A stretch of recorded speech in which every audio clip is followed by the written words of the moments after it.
അവിടെ വെച്ച് ഗംഗയിൽ നിന്നും ഒരു പ്രത്യേക തരം സൈക്കിക് വൈബ്രേഷന്റെ അനുഭവം എനിക്ക് കിട്ടാൻ തുടങ്ങി. വേദനയോടെ ഞാൻ മനസ്സിലാക്കി, ഞാൻ അന്വേഷിച്ച് നടക്കുന്ന മാടമ്പിള്ളിയിലെ യഥാർത്ഥ മനോരോഗി എന്റെ അടുത്ത് നിൽക്കുന്ന ഗംഗയാണെന്ന്. ഗംഗയിൽ എന്തുകൊണ്ട്, എവിടെ വെച്ച്, എങ്ങനെ ഈ രോഗം ഉടലെടുത്തു?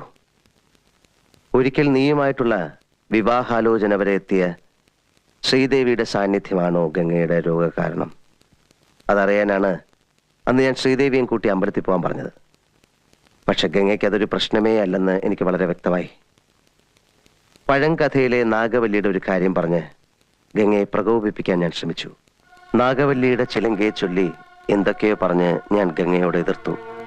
ഗംഗ പ്രതികരിച്ചു, അതിശക്തമായി, അസാധാരണമായി.